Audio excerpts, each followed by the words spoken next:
하나님의 은혜가 우리 모두에게 있기를 축복합니다. 마태복음 13장에는 천국은 이와 같다, 마치 무엇과 같다 이렇게 표현한 게 있습니다. 여러분, 천국은 무엇과 같을까요? 오늘 천국에 대한 이야기를 나누면서 오늘 우리 가정과 가문에 대한 이야기를 나누겠습니다. 하나님 앞에서 우리의 마음에 천국이 어떤 모습으로 있는지를 확인하는 시간 되기를 축복합니다. 오늘 본문의 이야기는 천국은 마치 밭에 감추인 보화와 같다 이렇게 표현했습니다. 밭에 감춰져 있는 보물을 어떤 사람이 발견했어요. 근데 그 발견한 보물을 이 사람이 다시 땅에 묻어놓고 집에 돌아가서 자기 가지고 있는 모든 것을 다 팔아서 그 밭을 삽니다. 그리고 그 보물을 자기의 것으로 만든다는 이야기이겠지요. 그 당시에는 그런 일들이 있었답니다. 그 팔레스타인 지역이 그 당시에 은행이 없었고 어디다 돈이라든지 아니면 보물을 숨겨놓을 곳이 없어서 자기만 알고 있는 한 장소에 땅에 묻어두는 일이 흔하게 있었다는 거예요. 집에 두면 혹시 적들이 쳐들어왔을 때 모든 것을 다 빼앗아 간다든지 아니면 불태워졌을 때 다 소멸되게 된다든지 이런 것 때문에 이런 자기만 알고 있는 밭이라든지 자기만 알고 있는 그런 곳에 숨겨놓는 일이 있었다는 겁니다. 그런데 그러다가 행여 전쟁 중에 이 보물의 주인이 죽거나 실종되게 되면 더 이상 이 보물을 아는 사람이 없겠죠. 그러겠죠? 그러니까 어느 순간 이 보물은 주인 없는 보물이 되는 겁니다. 그런데 오늘 본문에 보니까 한 농부가, 아마 이 농부는 소작농이었을 것이다, 다른 사람에게 밭을 빌려서 그 밭을 일구는 사람이었을 것이라고 추정합니다. 그런데 그가 밭을 갈다가 보물 상자를 발견하게 되는 거예요. 그래서 그 보물을 다시 땅에 묻고 집에 돌아가서 모든 것을 다 팔아서 밭을 사게 됐다는 겁니다. 왜 밭을 사죠? 그 보물 상자 때문입니다.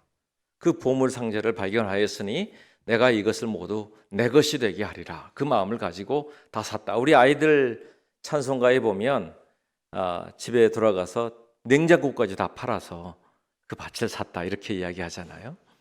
그렇습니다. 자기가 가지고 있는 모든 것을 다 팔아서 이 보물을 사는 겁니다. 왜 자기의 모든 것을 팔아서 보물을 샀을까요? 보물의 값어치가 그렇게 크기 때문이라는 것이겠죠. 그래서 그 보물을 얻게 된 사람의 이야기가 마치 천국의 이야기와도 같다, 그런 이야기를 하고 있는 것입니다. 이 천국의 이야기와 오늘 우리 삶에 적용되는 이야기가 어떻게 이야기가 될까요?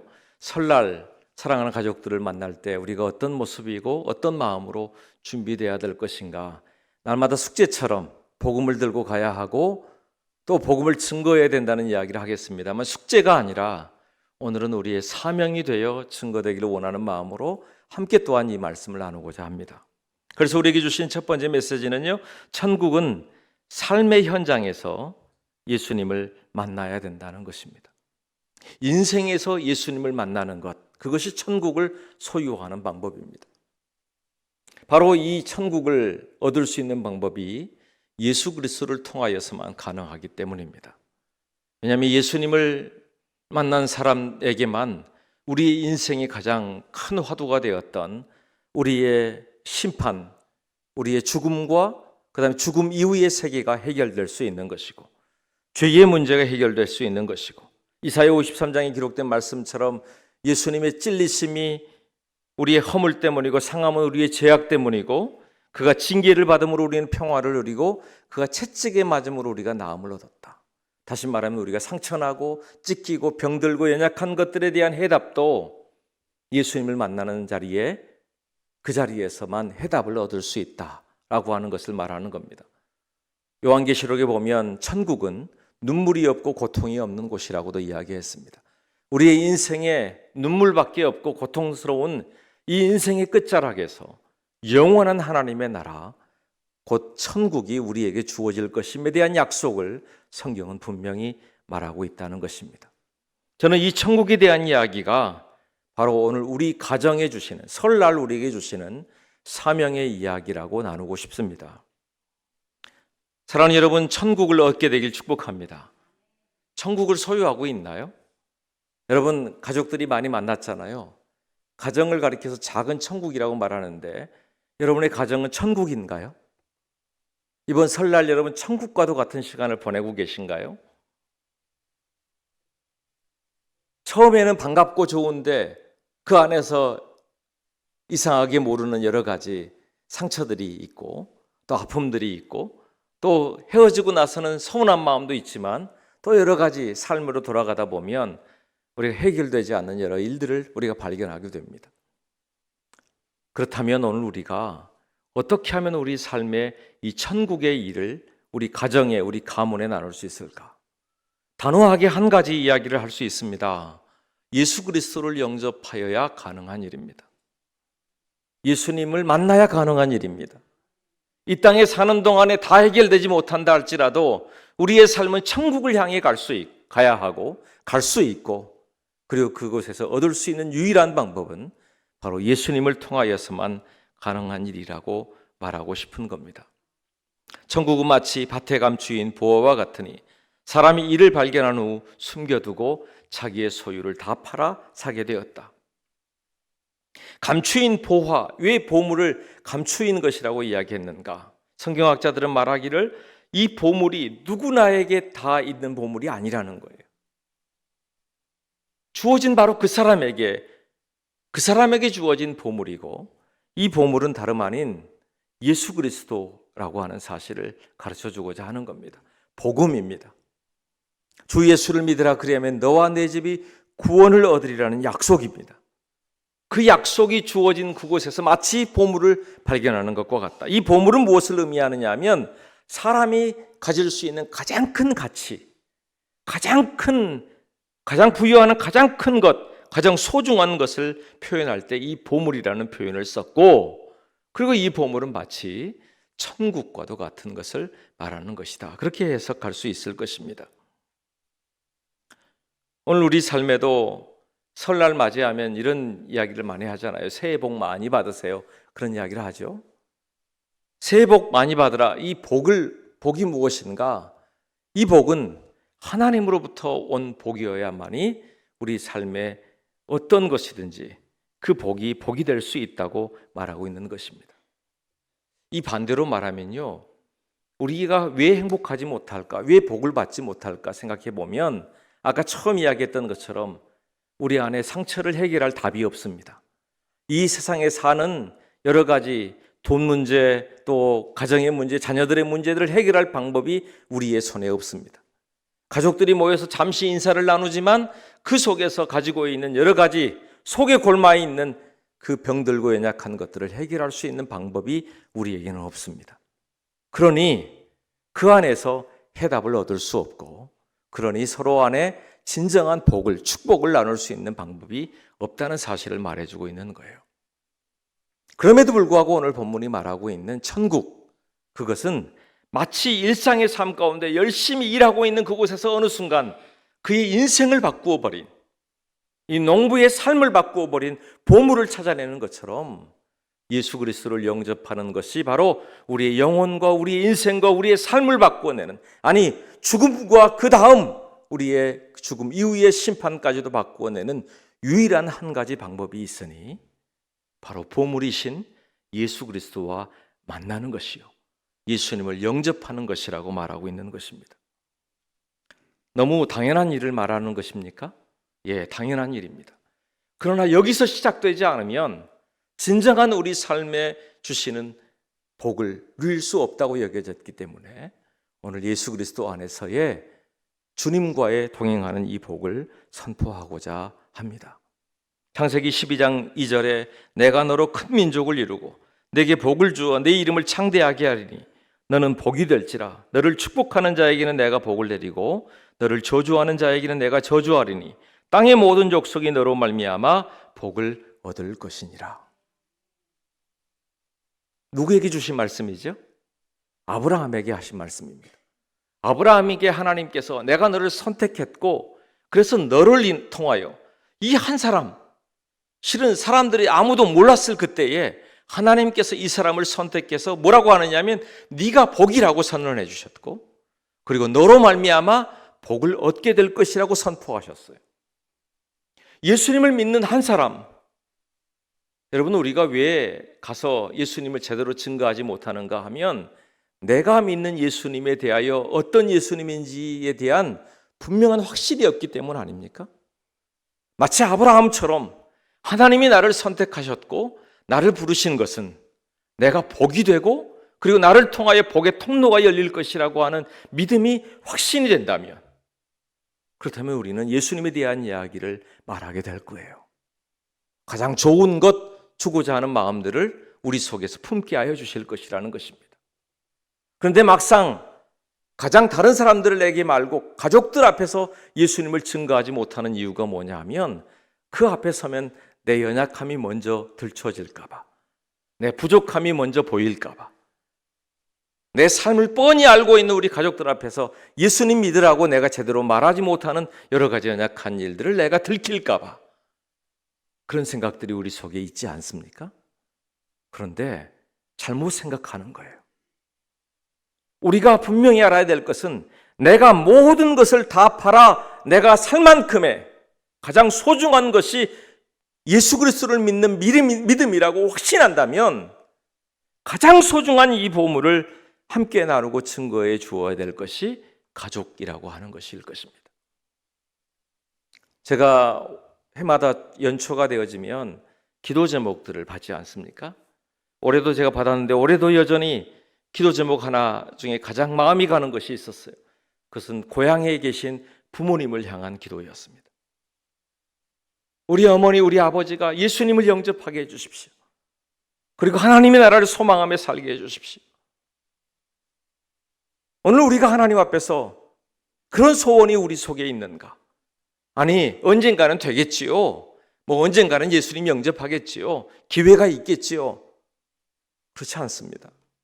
오늘 우리에게 주시는 이 사명은요, 가장 먼저 발견해야 될 보물과 같아요. 우리의 그 어떤 것보다도, 내게 있는 그 어떤 것보다도 우선순위 되어야 될 것, 그것이 바로 예수 그리스도를 믿는 복음의 이야기입니다. 저보고 또 이런 이야기 한다고 뭐라고 하실지 몰라요. 해마다 명절 때만 되면 왜 그런 이야기만 하십니까? 근데 올해는 더 큰 부담을 드리고 싶습니다. 올해는 설날 한 번으로 여러분 멈추지 않았으면 좋겠어요. 이때부터 시작하여 오늘 다시 이 한 해 전체를 하나님 앞에 마음을 두고 내가 예수님의 복음을 내가 우리 가족에게 증거하겠습니다. 예수님의 이야기를 온 힘을 다해 우리 가정을 위해 내가 선포하겠습니다. 제가 이 복음의 통로가 되게 하여 주옵소서. 이 복음을 증거하고 선포하게 하여 주옵소서. 내가 만난 예수 그리스도, 그 예수님을 가장 큰 보물이라고 여긴다면 이 보물을 우리 부모님께, 우리 형제들에게, 우리 사랑하는 사람들에게 나눌 수 있게 해달라고 여러분 기도할 수 있게 되길 축복합니다. 어떤 분이 그런 간증문을 적어 놓았더라고요. 내가 올해 우리 아버지에게, 우리 할머니에게 복음을 전하고 싶은데, 또 우리 엄마에게도 복음을 전하고 싶은데, 먼저 복음을 전하려고 보니까 마음속에 제일 먼저 드는 생각이 아빠가 너무 무섭더라는 거예요. 아버지에게 이 이야기를 했을 때 과연 아버지가 어떻게 받아들이실까? 늘 언제나 아버지 앞에 서면 주눅 들어 있는, 두려워하고 있는 자기 자신을 볼 때 정말 두려운 마음이 들더라는 겁니다. 그런데 지금 증거하지 않으면 안 되겠다는 마음들이 그 마음을 장하더라는 거예요. 엄마를 향한 마음도 마찬가지입니다. 그런데 엄마는 늘 그래 알았다고는 하시지만 그걸 그냥 귀로 듣고 흘려보내시는 엄마의 모습을 볼 때 안타까운 마음은 들지만 가서 이 한마디 했다는 것 때문에 위안을 받고 돌아오는 자기 자신의 모습이 얼마나 보잘것없어 보이든지. 여러분, 혹시 우리가 마치 그런 숙제처럼 엄마 교회 한번 가세요 이렇게 하고 돌아오면서 내가 안심하고 있지는 않은지 여러분 우리가 살펴봐야 하는 것입니다. 온 힘을 다해 말씀드렸죠. 이 사람이 보물을 진짜 발견했다면 그 보물을 얻기 위하여 자기가 할 수 있는 모든 걸 다 하는 겁니다. 모든 것을 다 내어놓는 겁니다. 생각해 보세요. 집에 돌아가 봤더니 팔 수 있는 게 뭘까요? 겨우 내가 지금까지 애써서 준비한 작은 초가집 한 채가 있다면, 집에 들어가 봤더니 작은 텔레비전 하나 있다면 이거라도 팔까?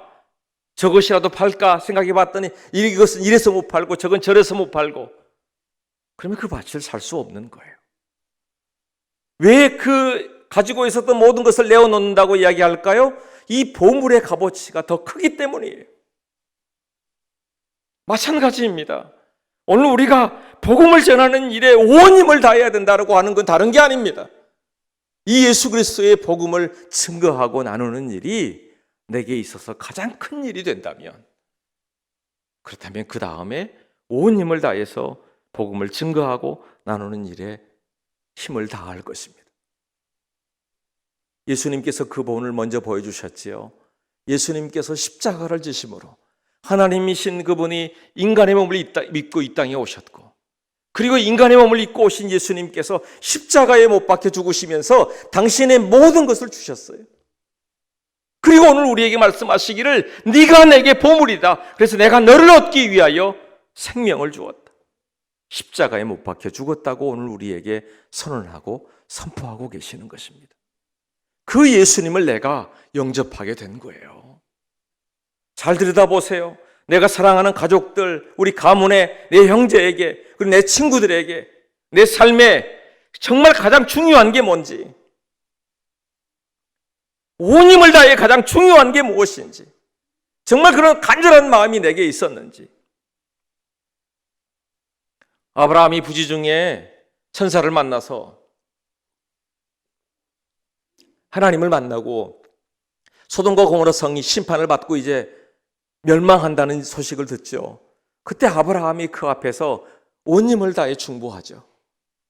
하나님, 그곳에서 50명을 발견하면 어떻게 하시겠습니까? 의인 50명. 그럼 내가 그 성을 멸하지 않겠다. 45명이면요, 40명이면요, 30명, 20명, 10명이면요. 계속해서 하나님 말씀하시는 게 뭐예요? 10명의 의인만 발견하면 내가 그것을 멸하지 않겠다. 여러분, 소돔과 고모라 성 때문에 아브라함이 그렇게 온 힘을 다한 거예요? 아닙니다. 그곳에 있었던 조카 롯을 구원하기 위해서 그러는 거예요. 롯을 구원하기 위하여 그가 할 수 있는 모든 것을 다 동원했어요. 온 힘을 다해 대접했고요, 온 힘을 다해 그와 소원했고요, 기도했고요. 한 번만 더 기도를 들어달라고, 한 번만 더 기도를 들어달라고. 결국 소돔과 고모라 성이 멸망받았지만 아브라함의 이 중보는 조카 롯을 구원하는 역사로 이루어내게 되는 것입니다. 오늘 우리도 하나님 앞에서 이 마음이 있어야 합니다. 하나님 앞에 어떤 모습으로 서 있는지, 어떻게 우리에게 소원이 있는지, 어떤 담대함이 있는지, 그러기 위해서 가장 중요한 게 있어요. 내가 이 예수님을 믿는 복음이 얼마나 내게 귀한가, 그걸 다시 고민해야 되는 겁니다. 예수님을 믿는 이 고민이, 예수님을 믿는 이 소원이 얼마나 큰가, 예수님의 십자가가 내게 얼마나 큰 것인가, 천국을 사모하는 마음이 얼마나 내게 큰 소원을 가지고 있는가, 정말 이것이 복의 통로라고 내 마음속에 믿고 있는가, 그 믿는 믿음이 오늘 우리에게 주시는 해답이 될 줄로 믿습니다. 그리고 우리 가정에, 우리 가문에 여러 가지 문제가 있고 눈물이 있고 아픔이 있고 고통이 있고 병든 것이 있다 할지라도 그것을 고칠 수 있는 유일한 방법이 예수 그리스도께 있다고 믿는다면, 그렇다면 끊임없이 이 복음을 증거하고 복음을 나누는 일에 소홀히 여기지 않을 거라는 거예요. 또 한 가지, 그러면 그 소원을 이루기 위해서 어떻게 해야 될까요? 복음에는 반드시 대가가 지불돼야 되는 거예요. 여러분, 여기 이 값어치가 있는 보물을 얻기 위해서 이 사람이 지불한 대가는 모든 것이었어요. 자기가 가지고 있는 모든 것이었어요. 이사야 55장에 보면 값없이, 돈 없이 와서 이 보물을 사라고 이야기하거든요. 이 생수를 사라고 이야기하거든요. 다시 말하면 성경은 두 가지예요. 이 보물을 얻는 방법이, 하나는 값없이 오라고 했어요. 하나는 모든 것을 다 팔아서 사라고 했어요. 앞뒤가 안 맞다고 생각하세요? 값없이 사라고 하는 것은 우리가 그것을 대가를 지불할 만큼의 우리가 그럴 힘이 없다는 사실을 이야기하는 것이고, 그럼에도 불구하고 내 모든 것과도 바꿀 수 있을 만큼의 가장 큰 의미가 되는 게 이 보물, 예수 그리스도의 이름이라고 가르쳐주고 계시는 것입니다. 오늘 우리가 한 영혼을 얻기 위해서는요, 대가가 지불돼야 되는 거예요. 어쩌면 더 손해보아야 될지도 모르고, 어쩌면 끊임없이 우리의 삶에 이 대가를 지불해야 될 수도 있습니다. 조금 더 고생해야 될지도 모르겠습니다. 힘든 일이 있을지도 모르겠습니다. 손해를 볼 수도 있을지 모르겠어요. 그러나 분명한 한 가지 사실은 이 보물보다 내가 지금 치르고 있는 대가가 작다는 사실이에요. 이 보물을 얻는 것이 가장 크다는 것입니다. 이 보물을 우리 부모님이, 우리 형제들이, 내 친구들이, 내 사랑하는 사람들이 얻게 하는 것, 그것보다 큰 게 없다는 거예요. 그러면 무조건 그 대가를 지불하게 되어 있다는 사실입니다. 어쩌면 그곳에는 우리의 자존심의 대가도 지불해야 될지도 모르겠습니다. 우리가 가지고 있는 우리가 할 수 있는 모든 것을 다 동원해서 이 영혼을 구원하는 일에 힘을 다할 수 있는 것, 그 일이 우리가 해야 되는 일이라고 말하고 있는 거예요. 로마서 10장 14절에 믿지 아니하는 일을 부를 수 없다고 이야기합니다. 듣지도 못한 일을 어찌 믿으리요 라고 말합니다. 전파하는 자가 없이 어찌 들으리요 라고 이야기합니다. 들으려면 전파하는 자가 있어야 된다는 거예요. 전파하는 자가 있어야 그가 듣게 되고 믿게 되는 일들입니다. 그러니 누군가는 반드시 증거하고 전파하고 소중히 여겨야 되는 것인데, 가족이라고 하는 것은 이 땅에서 오늘 우리에게 맡겨주신 가장 가까이 있는 사람이에요. 가족 때문에 가장 좋았고 가장 즐겁지만 또한 가족 때문에 가장 많이 상처받고 힘들 수 있는 상황 중에 있습니다.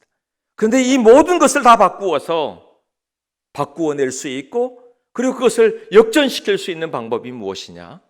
이 복음이라고 말하고 있는 겁니다.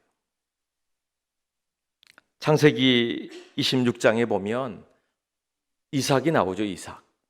이삭이 다른 별명이 하나 있다면 우물 파는 사람이라고 말합니다. 왜 그럴까요? 이삭은 계속 가는 곳마다 우물을 팠어요. 그 지역에서 우물을 파서 물이 나오는 건 쉬운 일이 아닙니다. 그런데 이삭이 가는 곳마다 우물을 파는 곳마다 물이 나오는 거예요. 이전 아브라함의 때에 팠던 우물도 있었습니다만, 그가 가는 곳마다 우물을 파는데 또한 우물을 팔 때마다 방해하는 사람이 있어요. 블레셋 사람들이 방해합니다. 주위의 족속들이 방해합니다. 그럴 때마다 아무 말 없이 얼마나 손해예요? 자기가 판 우물을 쓰지도 못하고 다른 곳으로 옮겨요. 다른 곳에 옮겨서 또다시 우물을 팝니다. 또다시 우물을 막아버리거나 빼앗아버립니다. 또다시 가서 우물을 팝니다. 또 우물을 팝니다. 여러분, 그렇게 하는 거예요. 그런데 놀랍게 이삭은 가는 곳마다 그곳에서 물을 얻게 해주셨고, 그리고 그 다음에 26장 26절에 보니까 아비멜렉이 그 친구 아우삭과 군대장관 비골과 더불어 그랄에서부터 이삭에게 온지라. 이삭이 그들에게 이르되 너희가 나를 미워하여 나에게 너희를 떠나게 하였거늘 어찌하여 내게 왔느냐. 주위 사람들이 갑자기 이삭에게 찾아온 거예요. 그들이 이렇게 말합니다. 그들이 이르되 여호와께서 너와 함께 계심을 우리가 분명히 보았으므로 우리의 사이 곧 우리와 너 사이에 맹세하여 너와 계약을 맺으리라 말하였노라. 너는 우리를 해하지 말라. 이는 우리가 너를 범하지 아니하고 선한 일만 내게 행하여 내가 평안히 가게 하였습니다. 이제 너는 여호와께 복을 받은 자니라. 이삭이 계속 손해만 보고 있는 것처럼 보여요. 이삭이 계속 패배자처럼 보여요. 이삭이 계속 자기가 판 우물도 지키지 못하는 무능한 사람처럼 보여요. 그런데 아닙니다. 그가 그곳을 내려놓고 다른 곳으로 옮길 때마다 끊임없이 하나님은 생명의 샘을 솟아나오게 합니다. 그리고 나중에 그들이 보게 합니다. 그래, 저 사람은 하나님이 함께하는 사람이야. 저 사람에게서 하나님이 함께하셔. 저 사람이 하나님의 복을 가진 사람이야. 그렇게 인정받게 만든다는 사실이에요.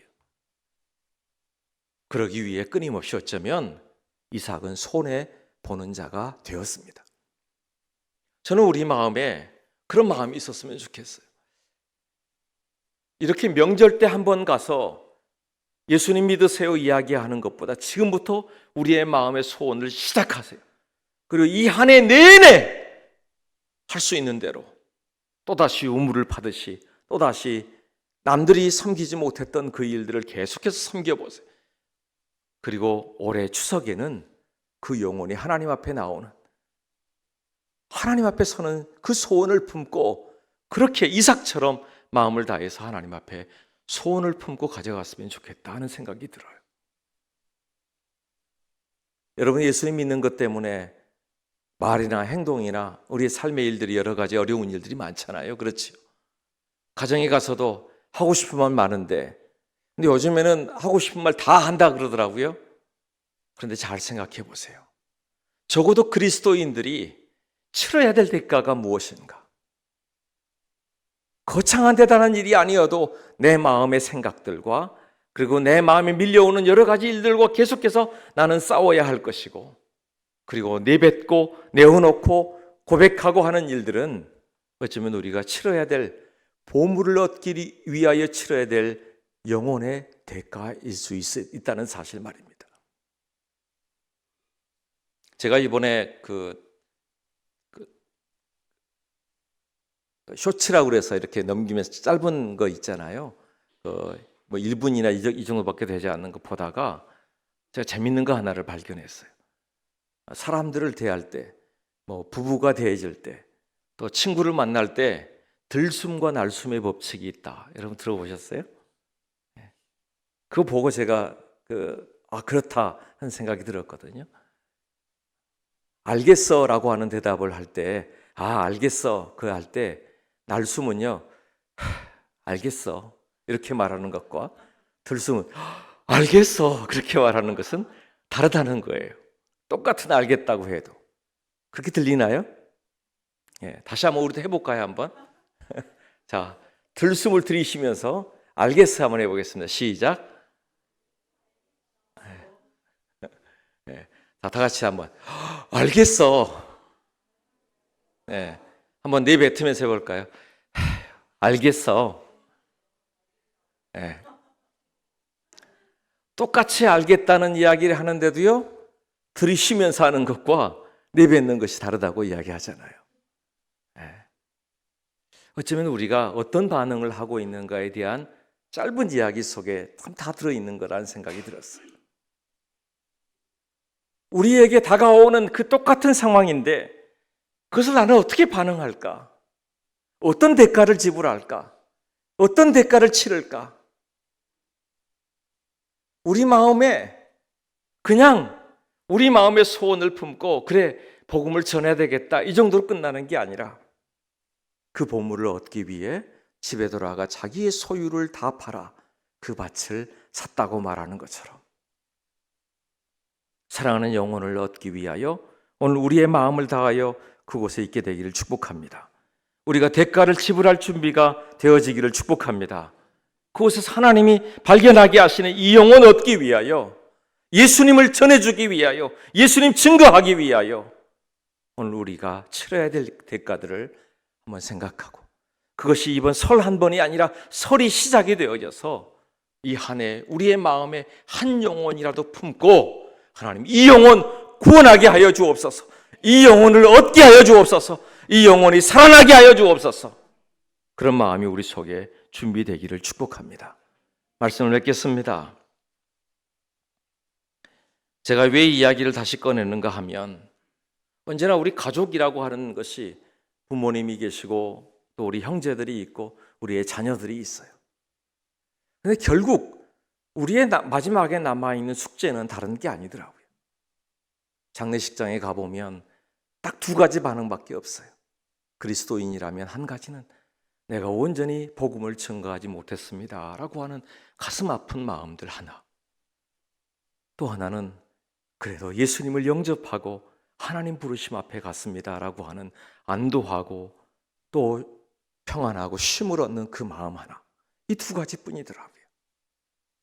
가족은 하나님께서 이 땅에서 만나게 해주었던 가장 특별한 사람들입니다. 그렇지 않습니까?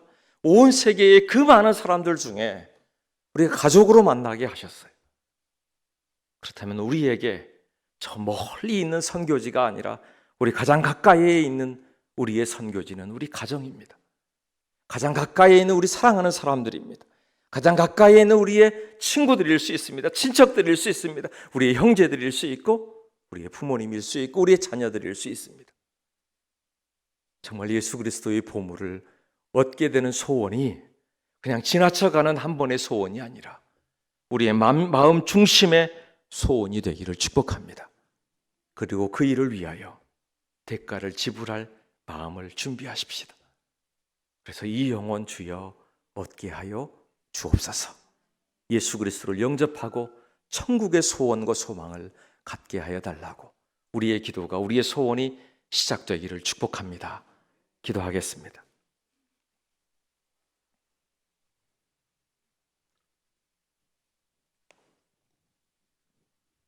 우리를 먼저 사랑하여 주신 주님, 우리를 위하여 십자가의 대가를 먼저 지불하여 주신 주님, 주여 역사하셔서 우리의 마음에 품게 하신 사랑하는 가족들을 다시 한번 돌아보게 하시고 우리 가족들이 주 안에 예수 그리스도를 발견하는 은혜만 있게 하여 주옵소서.